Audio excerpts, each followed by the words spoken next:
What exactly, because the second issue is the issue of the Deputy Senate President, which your party continues to say is a sore issue for them. Do you agree? And if you do you see any resolution there, or do you think that it's a decision that your party will have to live with? Well, first of all, I must make this very clear that on the 9th of June, I was not among the senators that were there. We got a conflicting signal that we should be at the ICC International Conference Center for a meeting with Mr. President, which never turns out to be. And there is still conflicting signal whether it was actually the President that called that meeting. And then an election took place and Ekorimadu emerged. But now, how do we get out of that? The APC will wish to have a Deputy Senate President. But the situation we are in now is that in which that evicting Ekorimadu out of that very seat will simply attract a lot of anger from the PDP Senate caucus, who were very much confident with his position there. And also, it has made it impossible for them to play the role of a potent opposition against President Muhammadu Buhari's administration.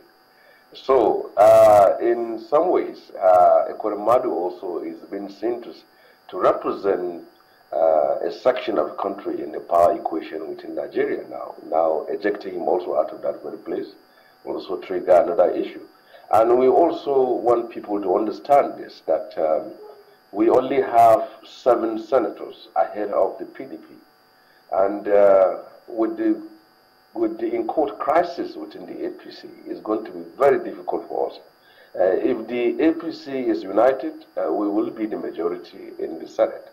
But with the problems arising here and there, with a united PDP, there is going to be a lot of problem if this issue is now reversed at this very time here. So for now, I think the Senate should not be allowed to be as it is.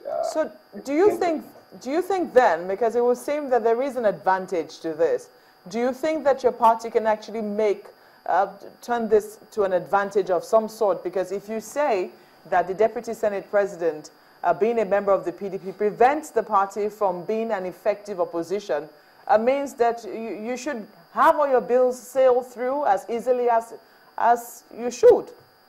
Of course, this is what I'm saying.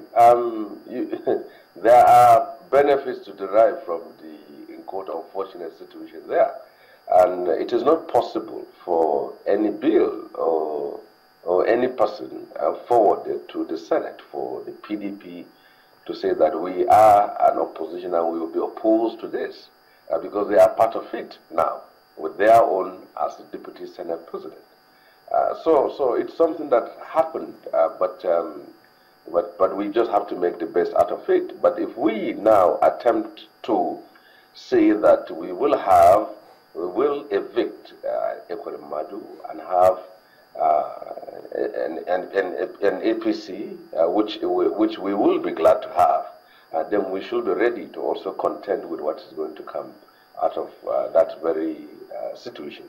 I am for having an APC in all the principal positions, but we have a marginal majority there and a very strong opposition that could make it impossible for us to run that very Senate.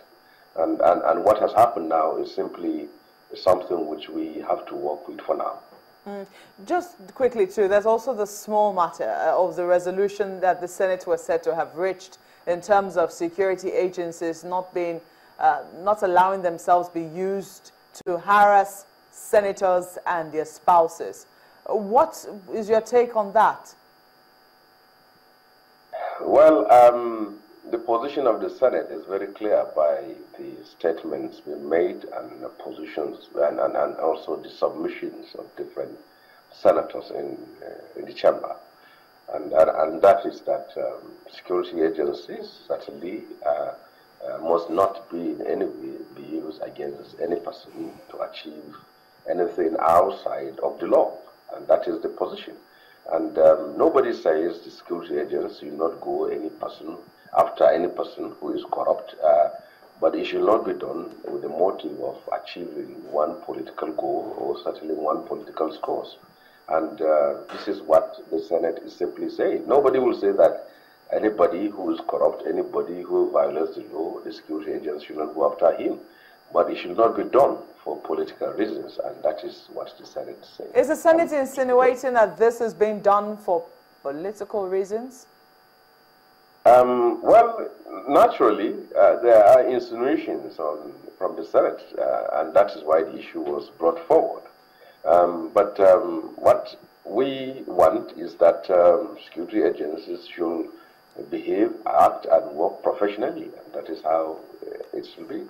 Well, some of the interpretation given to that vote of confidence that was passed on the leadership of the Senate is that some think that they are of the opinion that some persons had promised some other people in some quarters that they were going to remove the leadership on or before September.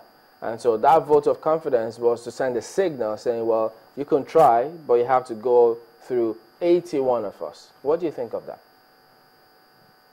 Well, for the 6-week period which we went on recess, there were a lot of insinuations and issues were raised and then speculations that when we return, the Senate leadership will be impeached, and the vote of confidence came as a result of that, to send a clear message to the general public that the Senate President has the support of majority of the senators within the very chamber.